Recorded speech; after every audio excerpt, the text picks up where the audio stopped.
هناك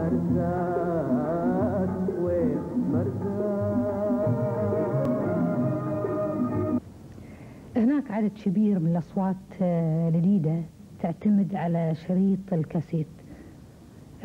طبعا أنت سمعت منهم كفنان، ما أدري إيش رأيك؟ كثير أنا سمعت، وتقريبا أغلبهم أنا سمعت لهم. الحقيقة هذه وسيلتهم.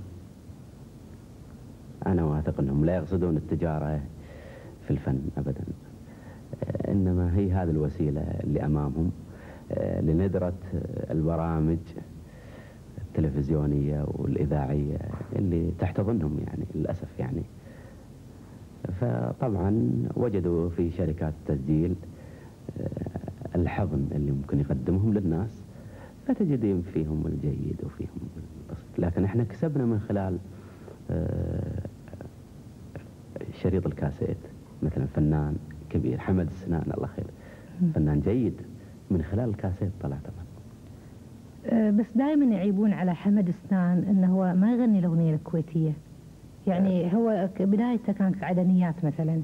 صح. يعني كفنان ليش ما يبتدي مثلا يغني الاغنيه الكويتيه؟ ما في مانع طبعا يقدم العدنيات. لا يعني انا اعتقد انه قادر ان يغني الاغنيه الكويتيه. اي احنا نقول ليش مثلا. والله ما ادري، هذا السؤال عنده طبعا. ما ادري شنو الطريقه اللي تعتقد بالامكان احنا نقدر نكتشف وجوه جديده تصلح للغناء؟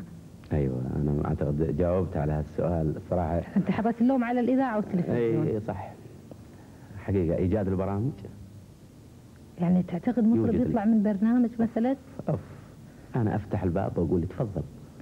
اي الفنانين احنا محتاجين الى على عدد الاصابع، يعني ما احنا محتاجين الى 1000، لا خلي يتقدمون 30 يطلع منهم 2 بس، بركه واحد 2 فيهم خير، هذا يسوون شيء يعني. ايش رايك في مطربين القدامى؟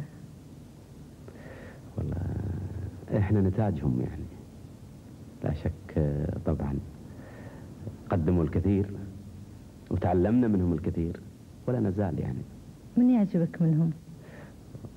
والله الله يرحمه عوض دوخي طبعا. ما ادري كل فنان تمر عليه اغاني يسمعها وطبعا يعجب فيها ويتمنى انه يغنيها، وبقولها لك وبدون احراج، هل هناك اغنية معينة تمنيت انك تغنيها؟ والله اكثر من اغنية. عشان ما تغني. لا اكثر من اغنية، بس في اغنية بالذات حقيقة اثرت فيها وايد. اللي هي حقيقة تمنيت انها تكون لي هالاغنية، اغنية مقادير اللي غناها طلال مداح. لا شك يعني جميلة كلاما ولحنا واداء ايضا. تكريم الفنان شلون تلقاه؟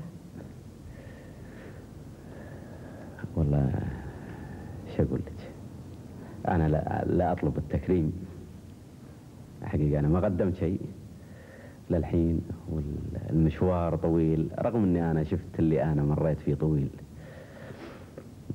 الحقيقة يكفينا ان يكرم من سبقونا الصراحة.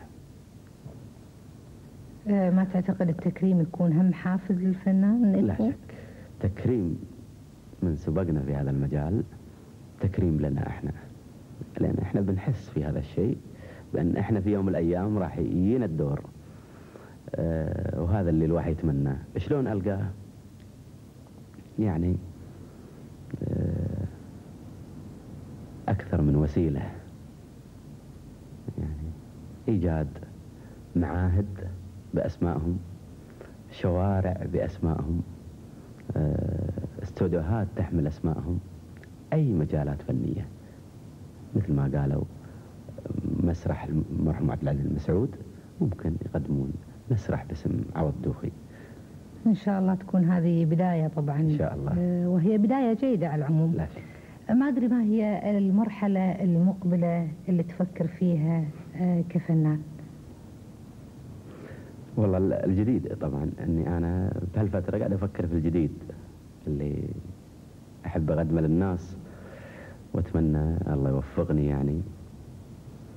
وفي اغنيه كتبها الاخ بدر بروسلي ولحنها الاخ عبد الرب ادريس، تقول باختصار: مقدر على لحظة ألم صعب الفراق، باختصار عيني تبوح بحالتي لي صدري ضاق، لو بعد تبعد من حدود النظر، لو خيالك ما غفى بروحي وسهر، الدقيقة تمر ألقاها عمر ما ينتظر، باختصار ويني أنا وين الانتظار. هذه آخر عمل أفكر فيه حقيقة، وإن شاء الله بأقرب فرصة أتمنى أني أنا أسجله يعني ما سجلتوها للحين للأسف يعني. وآخر أغنية سجلتها شنو هي؟ هي تقريبا أغنيتين، لا للرجوع للأخ عبد اللطيف البناي وعبد الرب، وتأخرت أيضا البدر برسلي وعبد الرب دريس. ايش كثر صار لهم هذول لما سجلتهم؟ والله ما أدري 3-4 أشهر أو شهرين. إيه يعني تقعد لك كم شهر طول؟ إيه. صح يعني الناس لما يقولون معاهم حق. إيه صح. بس غصبا علي أنا يعني مقل. أي مقل جدا. يعني أنا قبل لا أسجل الأغنيتين هذيلا يعني أنا قعدت 2 ما سجلت شيء. يعني غنيت أغنية بمناسبة العيد الوطني اللي هي أم ال3 أسوار، هذه كانت البداية بعد 2. هذا اللي قلت لك الظروف اللي يعيشها الفنان ويحس يعني إنه حقيقة يحمل حمل ثقيل يعني غصبا عليه. يعني صدقي أنا ما ودي أنا أبتعد على الناس، لأن 2 وايد ترى. 2 وايد أنا عارف إنها وايد، بس غصبا علي قلت لك 2 وايد. صح. يعني درجة الناس قالوا عبد الكريم اعتزل. اي صح. لا واذا اعتزلت يعني الموجودين فيهم البركة يعني. لا.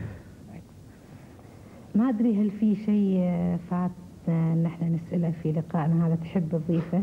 انا ما سألت، تحب والله تضيفها؟ في اشياء وايد كنت اتمنى اني انا اقولها. ايه قول. بس ما قلتها. انا عارف ان دائما اللقاءات يفوتك اشياء وايد.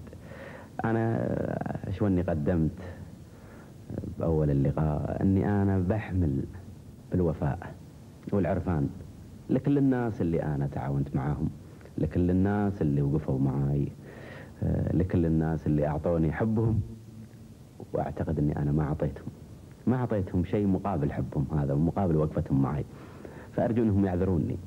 يعني إذا بغيت أعد ستجدين فنانين مثل خليفة العبد الله، مثل يوسف ناصر، مثل بدر برسلي، مثل عبد اللطيف البناي، مثل مبارك الحديبي، محمد محروس، هاي مجموعة من المؤلفين يعني أتشرف أني أنا تعاونت معهم.